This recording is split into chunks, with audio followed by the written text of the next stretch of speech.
Hi everyone, welcome to Human. I'm your host Sarah Scher, and this is the very first season of the University of Manitoba's Anthropology Department podcast, where I hope to explore the topic of anthropology through conversation with faculty and students so that everyone can have a better understanding of what anthropology is and can be. This podcast was also created on a campus located on the original lands of the Anishinaabe, Cree, Oji-Cree, Dakota, and Dene people in the homeland of the Métis Nation. As a podcast dedicated to anthropology, this project is also a part of the Anthropology Department's commitment to community engagement and research on the rich, diverse, and multifaceted ways of being human. Once again, I'm your host Sarah Scher, and this is Human. Hi everyone, thanks for joining us on today's episode of Human, where we will be talking about archaeology. I'm Sarah, and sitting next to me is my guest, Garth Sutton. Garth is currently a PhD student in archaeology at the University of Manitoba with a focus on Indigenous ceramic technology. He has over 11 years of fieldwork in Manitoba, Ontario, and Indige, and has worked in both government and private consulting sectors. Previously, Garth obtained a master's degree in environmental studies at Lakehead University, and his research at the time focused on the ecological impacts of the fur trade in Manitoba and eastern Saskatchewan. Garth, thank you for being here and taking the time to chat with me today about archaeology. No worries. My pleasure. Thanks for having me. So I was wondering if we could begin with you first telling me a bit about how you became interested in anthropology and archaeology more specifically. Yeah. It was kind of a roundabout way. When I first got into kind of cultural heritage archaeology, I was really focused on classical studies. My undergraduate's actually in classical studies and anthropology archaeology. It was a double major from the University of Winnipeg. And before that, though, I was in law, which is kind of strange. Oh. But yeah, I'm not exactly sure why I went into law at the time, but I just kind of ended up that way. And I was always reading authors, like classical authors like Livy, Herodotus, Suetonius and stuff, kind of focusing on Greek, or not Greek, but like Roman stuff, and I guess some Greek stuff as well. So a friend of mine who's a classical archaeologist in Massachusetts now, he really kind of persuaded me to take some classical courses at the University of Winnipeg. So I did, and I completely fell in love with it. And then I got my first experience, my field experience in Tunisia. We were excavating a Roman cemetery in 2005.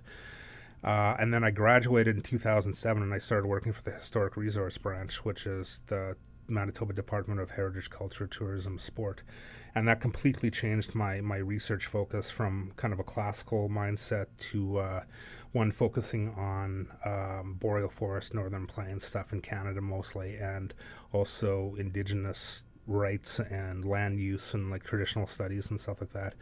And that all not just changed my research scope, but changed me as a person too, like going to ceremony and learning about the different stories and stuff through their oral histories. And then from there, I've worked for private consulting companies and in all over, and then when I went to Lakehead, I kind of started with my advisor, Scott Hamilton, who's still my advisor. Actually, he's on my committee for my PhD, and that's kind of how I got to where I am now.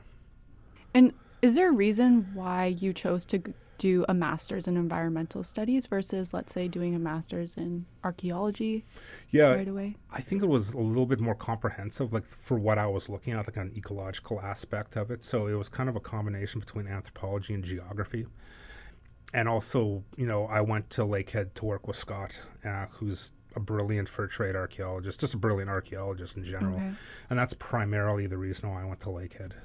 Because I was originally actually in talks with a professor at the University of Saskatchewan, Dr. David Natcher, talking about doing like traditional ethnobotany and stuff like that. But the department was going through kind of a transition stage, and they weren't accepting graduate students at that time. So I made the choice to go to Lakehead, and I haven't really regretted it. So Okay. And do you have personal connections with the Indigenous communities here in Manitoba? Yes, I have worked in a lot of communities in Manitoba, Alberta, Ontario, and I was kind of taken, I don't want to say adopted, but this elder from Cross Lake, Pimichikamak, kind of took me under his wing and taught me how to track animals, and I went on hunting excursions with him and stuff. We were doing a lot of work on Sipawusk Lake and Bulger Lake as part of this project through the Historic Resource Ranch and Manitoba Hydro, their waterways management plan. And I just had a connection and like going to the ceremonies and stuff, and so I've made a lot of connections. I've also done work kind of on behalf of the Truth and Reconciliation Commission as well, talking about the effects of colonization on Indigenous agriculture and how it kind of feeds into food sovereignty now in communities.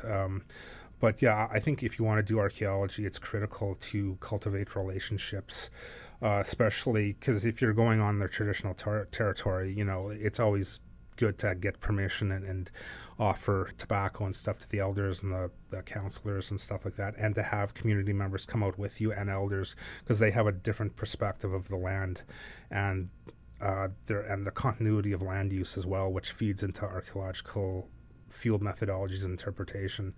And then for the interpretive aspect too, when you're doing artifact analysis and stuff like that, and like kind of site formation processes also, it's really good to have knowledge from knowledge holders for the interpretation.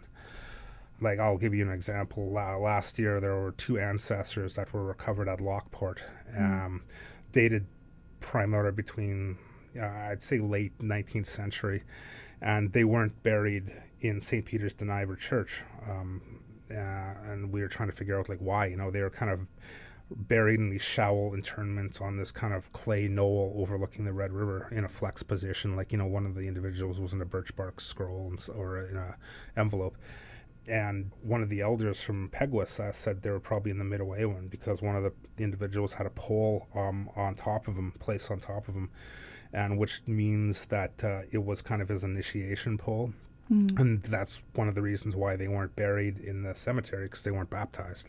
So like, is that type of information that's critical in the interpretation, and it's a different kind of epistemology, right? Like, you have to get the right. It's not like a one size fits all kind of thing, right? So.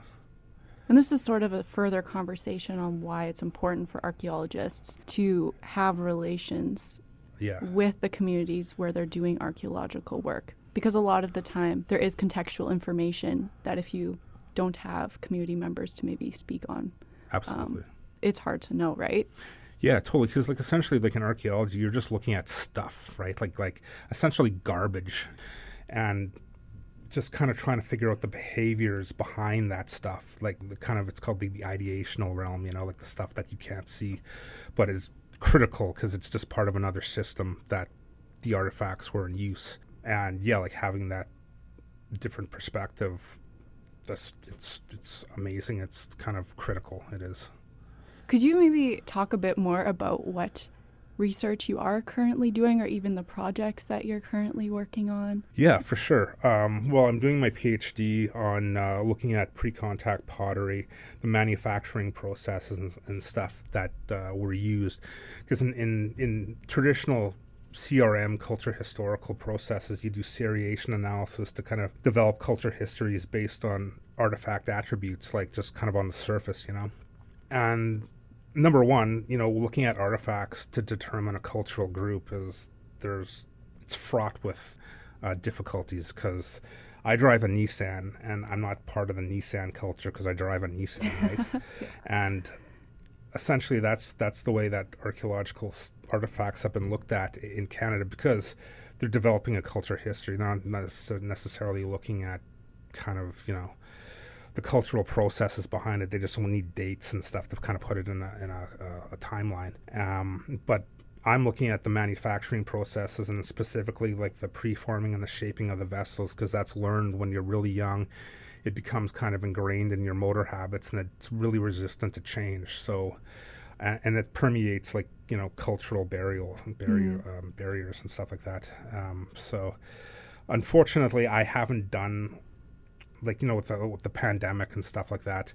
I'm still writing my research proposal right now, but I'm really looking forward to continuing, and I'm also hopefully going to be working with an Anishinaabe potter, Casey Adams, who makes pottery the way we think that they made it, back in the past, and kind of, documenting the steps that she takes in the construction of the vessel and why she takes those steps, why she uses this particular material, like, raw materials like clay and temper and stuff like that, and the decorations and stuff as well.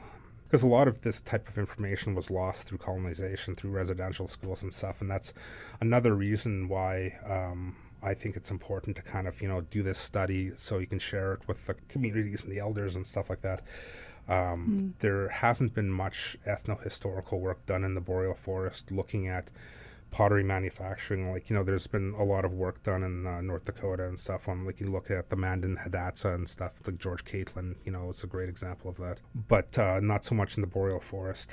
And it's just kind of good creating like a baseline that would kind of, help that out. What's the dates or time frame in terms of the pottery that you're looking at? Yeah, like essentially, like, it's middle woodland, late woodland. It's between about 200 BC, like, before Common Era, to contact, really, proto-contact, like, like the 1600s, like 17th century, that sort of thing. But there's completely different kinds of cultural systems in play here. Like, the initial pottery you find in Manitoba is called laurel, and, it comes from Minnesota, and the shape is completely different, the decorations are different, and the manufacturing process was different to some degree. And then you see like other cultural constructs come in after that in the late woodlands, like black duck is a good example. Completely different pot, globular, different manufacturing processes. We think that for the most part they were made in fabric bags inside a leather mold, so they can kind of get the shape, correct and quickly, and that's where the bag comes in. And it's also used as a separating agent as well between the clay and the leather. So yeah, essentially I'm looking at a time period, like from 200 BC to say 1675. Okay. And you briefly mentioned CRM, which for listeners who might not know, that term is cultural resource management, yes, correct? Yeah. And could you give an explanation of what CRM is? Yeah, it's essentially, in most cases, mitigative work that's driven by kind of industry. And it's part of the Environmental Assessment Act that was passed in 1972. There's no federal legislation for archaeology in Canada. It's province by province, and that becomes kind of difficult because it's not consistent, and some provinces have better heritage acts than others. But essentially, if you want to build something, say like on the Red River, you have to, like the developer kind of puts in its development plan to the Historic Resource Branch, and then the Historic Resource Branch kind of flags the area if it's high potential, if there, work needs to be done. And then, everything goes out to tender, and archaeological consulting companies come in and do, shovel testing, like, presence, absence. And then if it gets to a point where you have to excavate a site, then you do a block excavation. You essentially want to protect as much information as possible, because like I mentioned before, it's like archaeology is a non-renewable resource. Once it's gone, it's gone. And also too, while you're excavating these sites, it's critical to take important notes. Get as much provenience as possible, because if an artifact doesn't have any provenience, it's useless essentially. And that's through like careful excavation and mitigation. But in Canada, a lot of these big projects, like for like example kiosk, since there's no federal legislation, the scope of the project goes to the Canadian Environmental Association, or no, the Canadian Environmental Impact Department. I think that's what it's called.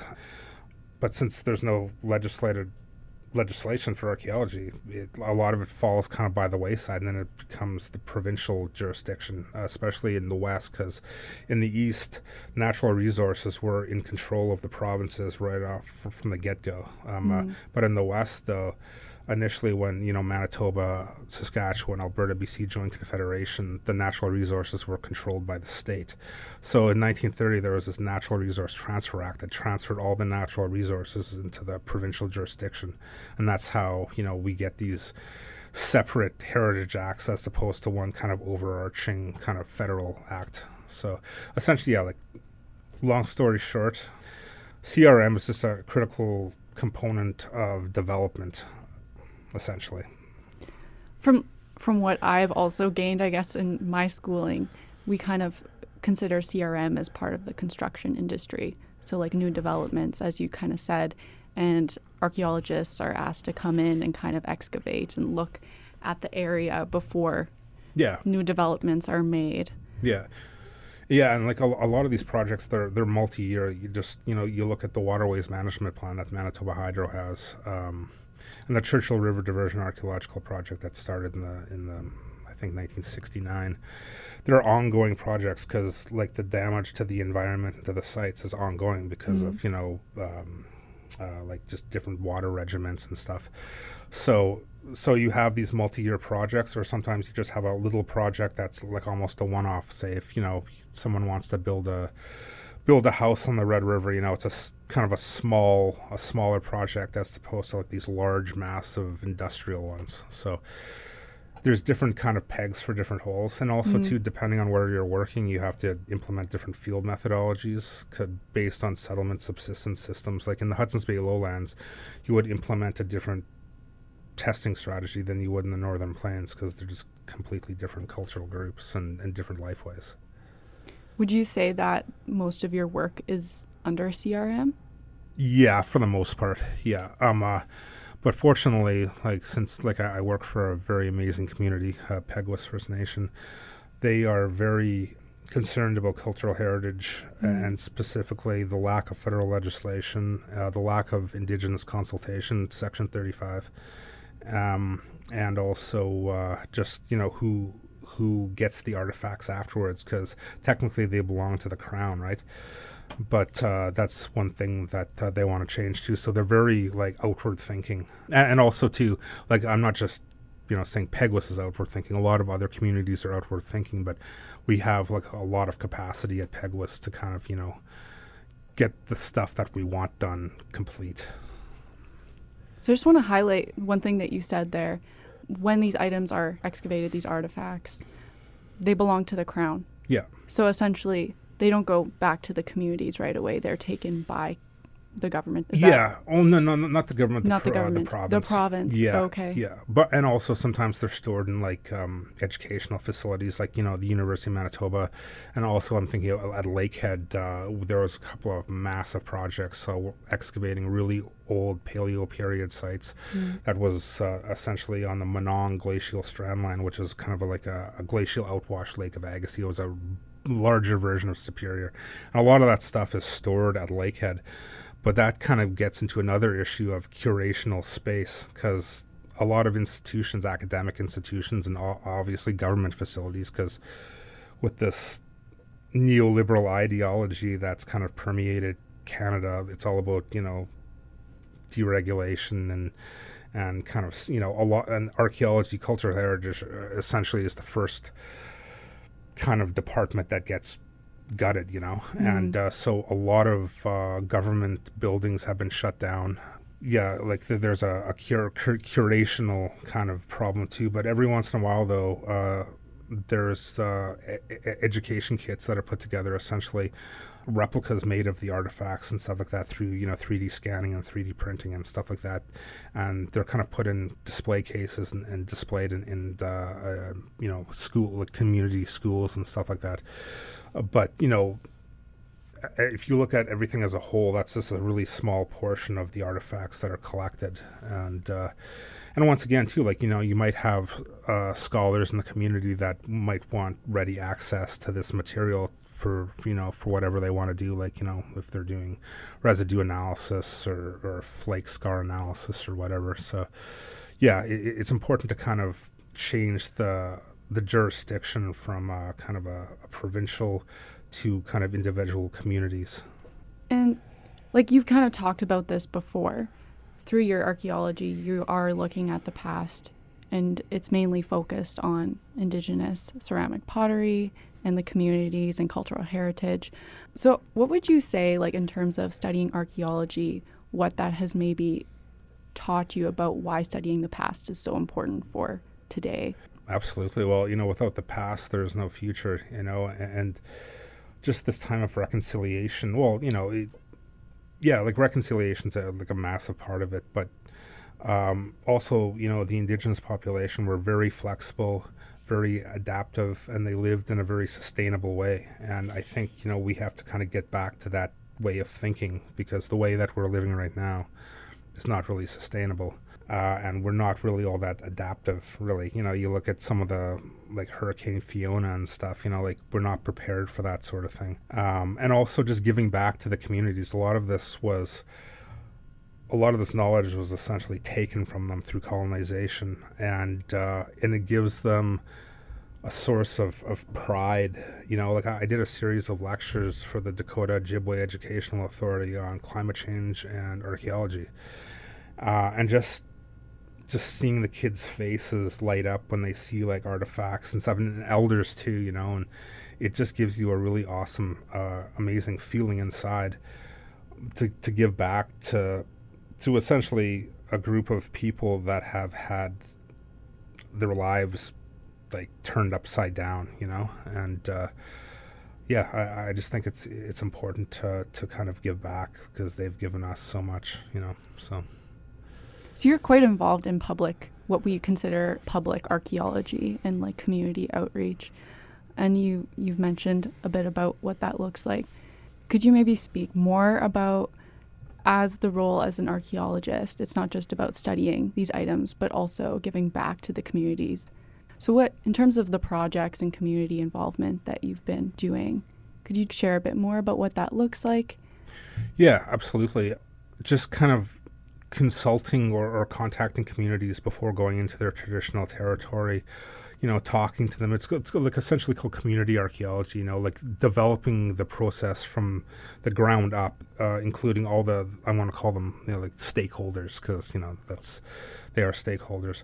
And, forming, like, elders, counselors, and to get as much input as possible on the direction, the way that they want to go, because there's, like, tangible and then there's intangible cultural heritage as well, like ceremonial sites and stuff that, are very hard to determine if you're from a kind of a different cultural background, or if you have a different epistemology or an ontology or whatever, and just bringing them back into the bush. And in some cases too, like, a lot of the elders and stuff haven't been on the trap line or in the bush for a while, because in some cases fuel prices are very high, so they can't get fuel to go to their areas where they're trapping and stuff like that. So it's really cool to kind of bring people in, and also a lot of the kids too in a lot of these communities, they don't really go into the bush. They're more fixated on, like, like video games and stuff. Like, this is a generalization. Like, there are, like, young people that go to the trap line and stuff like that, but then there's other kids that aren't, and like, just introducing them into the bush, getting them into the bush, and kind of reintroducing them to archaeology or to traditional lifeways and stuff like that, and getting input from elders and stuff. And it's just a really amazing collaborative way to get information, and everybody coming together and stuff, and talking and cultivating relationships that last for a lifetime. And I think that's very important, because in a lot of cases, like, archaeology is still a very, to some degree, colonial discipline, because a lot of the type sites and stuff for the artifacts and stuff, like, they have colonial names, essentially. Like, Laurel it's a town in Minnesota, so we have to kind of reconcile that, and we also have to reconcile the difference between, like, what traditional Western scientific knowledge and traditional knowledge as well, because traditional knowledge is a massive component of anthropology and archaeology.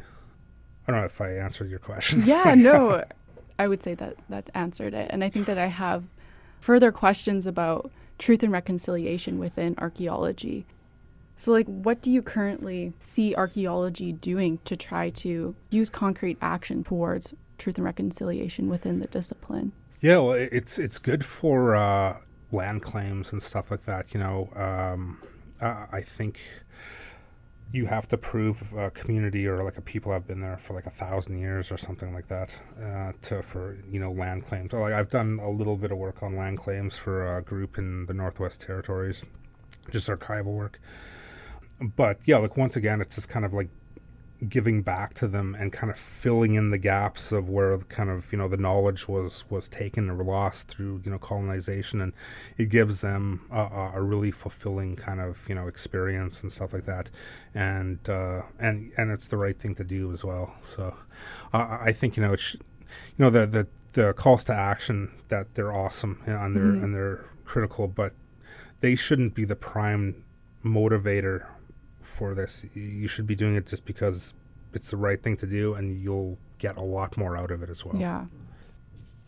And it's also really fun just, going into the bush with elders. I've spent like a month at a time in the bush, and it's just the stuff that you learn, and even if you're not finding anything, you're just in a beautiful place surrounded by trees and like animals. You get to see cool stuff like, caribou herds, and, you get to have cool encounters with like bears, like grizzly bears and polar bears and stuff like that. And you get to try out like, get to fly around in choppers and, use quads and argos and go to places where a lot of people don't go. And then you have like essentially the best tour guide you could get with like the elders and the resource users and stuff. And like I said before, like they see everything completely different than, like for example, I was doing a job at Wasquatum. We were testing an area at Wasquatum Falls, this portage, and there was an elder from Nelson House in Scituayachick. His name was Sam Dicehart, amazing guy. And he brought me to this little bay on Wasquatum Lake, really close to the falls. And he asked me, because like elders answer your questions with another question. Okay. Just to make sure that, you're listening and you're kind of picking up on stuff. And he asked, why would this area be a really good place to shoot moose? Well, because, you could see the moose coming out on the other side of the river. I'm like, well, yeah, but if you shoot the moose there, the current will take its carcass right to where we are. Like it's that sort of thing that it's amazing. And in a lot of archaeological field methods, you want to test stuff by waterways, right? It's like especially in the boreal forest and stuff. But there's so many other areas like resource extraction areas. There's like old glacial strand lines. There's eskers. There's stuff that you wouldn't really kind of think of, right? And cold weather encampments, because you wouldn't camp during the winter by a body of water. So it's that sort of stuff too that kind of really informs the way that you go about formulating a research plan and stuff like that. It's through kind of feedback and interaction. And were you invited onto these trips through like your university opportunities, or? No. Usually like when I worked for the Historical Resource Branch, I was through government. Okay.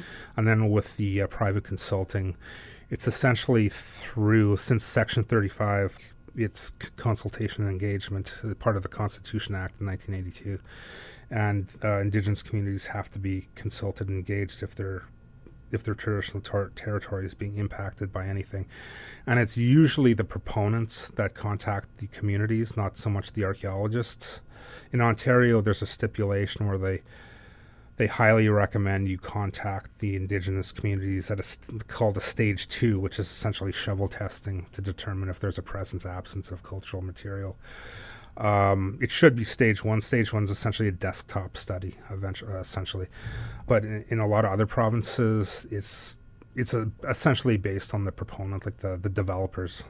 Based like on your experience of entering these communities in Manitoba and elsewhere in Canada, what have you experienced as like the main feeling towards an archaeologist coming into their communities? Yeah.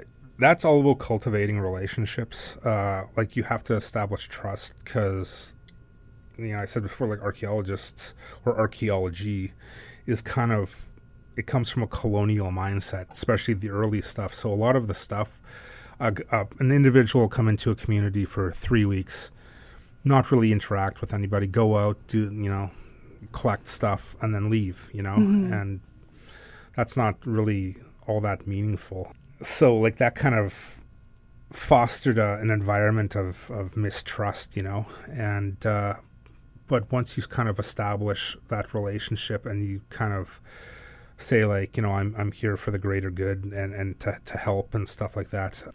Like you can't go into a community, not interact with anybody and do your thing. Like you have to go and hire people, you have to talk to elders, counselors, and all that stuff. And but I think it's becoming a little bit more accepted. Like, like British Columbia, a lot of the communities there, a lot of the bands have their own archaeologists. Peguis, there's myself and two other individuals that are subcontracted by Peguis to do archaeology and drone work, GIS, stuff like that. So it's starting to become a little bit more prevalent, and also too, it's just part of like the Path to Reconciliation Act. It's a critical component as well. So it's getting a little better, but there's some road to go as well. But I think we're on a good path right now. We just can't deviate it and deviate from it. So yeah. So this is maybe important information, though, for people who are like me, younger students, early in their university career, to understand that as an archaeologist, it's not just work in isolation, that there's actually a lot of socializing and community interaction involved with that.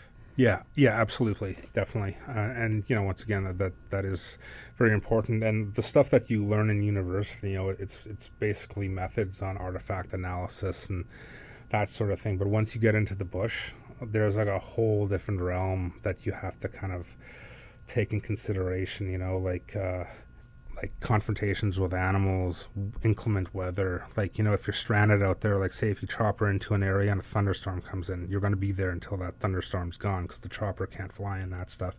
And like, learning how to survive almost, Wow. And, yeah. well, which makes it really challenging, but really fun too. Yeah. And just learning just different kind of traditional ways, like, of tracking animals and stuff like that. Like every time I go into an area, I always tell my crew, have 360 degrees situational awareness. You have to know what's coming from behind, like that sort of thing. Even how to walk through the bush, how to walk through floating muskeg, how to like get out of a helicopter that's hovering and stuff like that. Like, there's a lot of stuff that you have to take in consideration that university doesn't really talk about, and also too, like engaging with how to talk to elders properly, like even how to hand tobacco in a right way, and ceremonial protocols. Like you learn that sort of thing when you're in the ceremony, but because each ceremony is a little different, right? So and also too, depending on the practitioner, like the medicine man or the head man that's kind of leading the ceremony. During your time in field work, or even the time spent in like government and private sectors, have you found that your work crosses over with any of the current issues happening in Canada right now? Absolutely. You just like land use, land claims and stuff like that. There's specific land claims and there's comprehensive land claims, and archaeology is a huge part of that. And I think personally, I think you have to know like the effects of treaties, the Indian Act, all these different types of different comprehensive land claims, the whole comprehensive land claim system, the Indigenous communities' relationships with, like, it was called the National Energy Board. I completely forget what it's called now. Like that sort of thing. And just like knowing the kind of like the stories, the oral histories and stuff, just to try to kind of, and also just kind of where that community is as well, And I think that it's really important to kind of know as much as possible because, like you said, a lot of stuff kind of crosses over into different like educational kind of constructs and theoretical kind of constructs and different kind of social avenues you can take and different disciplines and stuff like that, and so and working with industry as well, like that's always a challenge for me, but it's obviously something that you have to do. So were you expecting to deal with all the things that you currently are in archaeology when you first started out being interested in it as a young student? When I first started out, I didn't think of any of that stuff. No. Okay. I was kind of more interested in, learning Latin and Okay. ancient Greece or Greek and stuff like that. I suck at languages, but I tried my best. But I didn't, because like classical archaeology is completely different from CRM. It's more academic driven. There are CRM companies in Europe, like in England and stuff like that. but it's completely different from like what we think of classical archaeology. It's kind of an academic driven discipline for the most part, and then CRM is completely different, and then you have all these different kind of components that fit into these like plugs and stuff that you have to deal with. And when I was younger and when I was first starting out, I didn't think of any of that stuff, but it's fun learning though. It's it's constant learning. Like you can never read too much. And like as an archaeologist, what would you say you spend the most time doing regularly on your job and your work? Well, me, I love being in the field. Like I'm not old, but a lot of the kids that I go out with now in the field are 15 years younger than me, and usually when you get to my age, you're usually kind of like you sit back in an office and stuff like that, but I can't do that. So my favorite place to be is just in the middle of nowhere, with a shovel, a couple people walking around, and then during the winter time, artifact analysis, report writing, and that sort of thing. But I think where my happy place is in the bush. Yeah, absolutely. And that's an interesting point that you make too about the seasons here in Manitoba. Does that affect archaeology in Manitoba to some degree? Like the fact that we do have these changing seasons, does that change the ability to, let's say, like dig or even affect the artifacts themselves? Yeah, absolutely. Well, there's a lot of processes like taphonomic processes that affect site formation processes, like freeze-thaw cycles, bioturbation, chronoturbation, like moving artifacts around in the stratigraphy from like frost heaves and stuff like that, and also impacting artifacts too, roots as well. That's a huge one. And also when you're trying to dig, it's really hard to dig in the wintertime because the ground is frozen. So in some cases, in extreme cases, but it gets costly for the proponents. You can put like big tents up and bring in heaters and stuff like that.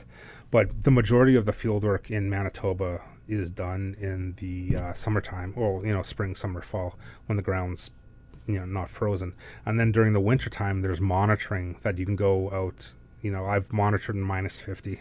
You just stand there. Yeah, it's an experience because in a lot of the cases you have to wear full PPE, right? Like personal protective equipment, like hard hats, steel toes, and stuff. And when it's minus 50 out, it's very unpleasant. And then when you're taking notes, you have to use a pencil because you can't use a pen.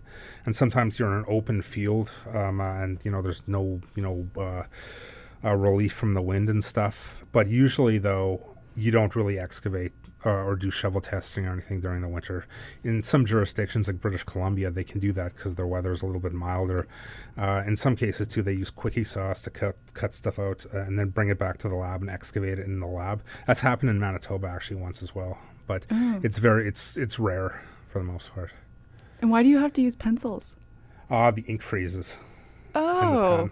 See, that's something that you wouldn't think about if you weren't an archaeologist. Yeah. That's an interesting fact. Yeah, definitely. I'm kind of partial to using pens, but, yeah. Whatever. I'm like, my writing is horrible. There's only a few people in the world that can write, that can read it. But I guess with a pencil, though, you have an eraser, so, you can kind of erase stuff, So why do you think people considering going to university should consider taking an anthropology course, or I guess in this case, an archaeology course? Depending on what direction you want to go. If you want to go the classical route, it's a lot more challenging. It's a challenge to do the classical work, but it's all the acquisition of knowledge. It's kind of feeding into a larger database, building upon previous work, and you get this really large body of data that you can kind of draw upon when you're doing different individual projects and stuff. And that's the same to some degree for North American archaeology as well, and even CRM, because you can come back to the data that you collected and do more in-depth research if you want to, say, do a master's or something like that. And it gives back, especially at this time. We're at a pretty important juncture right now with reconciliation and stuff like that. And I think it's really important to, like I've said like 15 times during this interview, that it's important to give back to the people that have lost a lot. It's fulfilling, and you'll get to meet a lot of cool people. Sometimes you go on these projects that lasts for 6 months, and essentially you're like a kind of a big family. You spend day and night together, you know. It's an adventure, you know. If you like adventuring and stuff like that, it's a really great, you know, way to go. And if you like meeting people and experiencing different kind of like cultural components of their system, ceremony, stuff like that, and yeah, it's really great. And also, I think it's getting better. Like for the longest time, I've been very fortunate. I've been in archaeology, doing it for about 18 years, and I've been working steadily. In a lot of cases, a lot of people have a hard time finding steady employment in archaeology, especially in Manitoba. The hotspots are BC and Southern Ontario. So there's always, you know, areas to go, but sometimes, you know, it might be seasonal or whatever. But those challenges, you can overcome them, because I think there's going to be more happening as time progresses.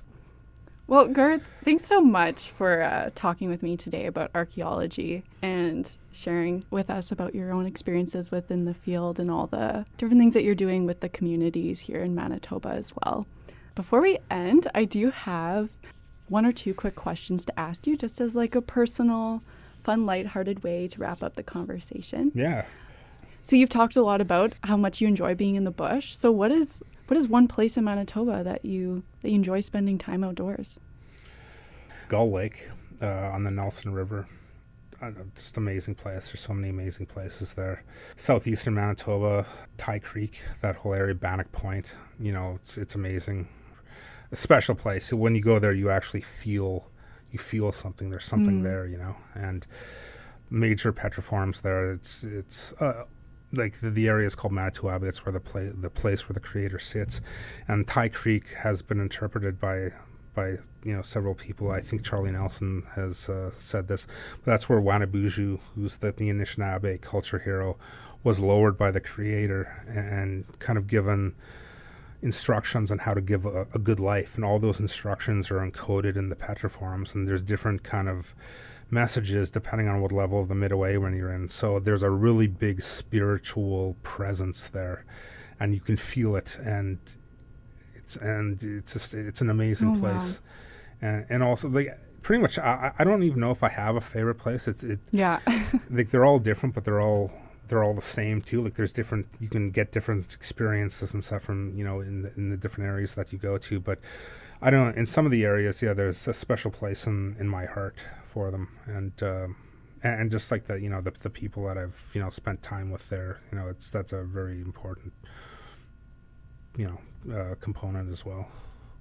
I'm gonna have to check out some of these places. Yeah, like Bannock Point, it's right off the highway. It's like a petroform site, but it has been kind of disturbed to some degree because it's right off the highway. But Tie Creek is about 3 or 4 kilometers in the bush, and it's fenced off. So, but yeah, like even going to Bannock Point, like, it's just you can feel something there. You know, it's cool. Yeah. And you've also mentioned that you're not too good at languages, but is there a language that you've tried to learn? English. English. Okay. Yeah. Well, I've tried to learn Latin, ancient Greek, French, Spanish, Italian. Okay. As part of my requirements for my PhD, I have to take a language, and I think I might take Anishinaabemowin, I think, or maybe Omishkegowik if it's possible, like Omishkegowik, Swampy Cree. But yeah, I'm not exactly. I'm just not good at languages. That's something I have to work on. All right. Well, thank you so much. No worries. My pleasure. Thank you. So this wraps up the 3rd episode here on Human to Human. If you are new to anthropology, I hope you are able to gain a bit of a better understanding of what archaeology is and what archaeological fieldwork all entails. I also hope you will tune into the next week's episode, where I do an interview with my guest, Dr. Rumal Halder, who is an instructor in anthropology here at the University of Manitoba. In that coming episode, Dr. Halder shares with us how his interest in studying anthropology originally brought him all the way from Bangladesh to St. John's, Newfoundland, to now presently Winnipeg. And we'll also hear more about his research on Bangladeshi immigrant communities in Toronto and the various ways people negotiate and define their cultural identities in new places.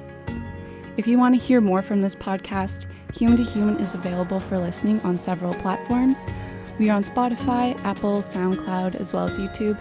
If you like this episode or have any questions, it would be great to hear from you in the comment section. We also have an email that you can contact the podcast through, and that will be included in the description box down below.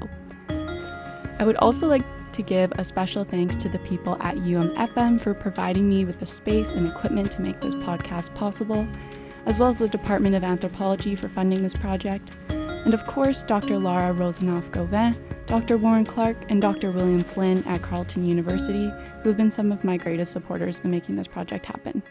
Thanks again for listening, and I hope you join me, Sarah Scher, on the next episode of Human to Human.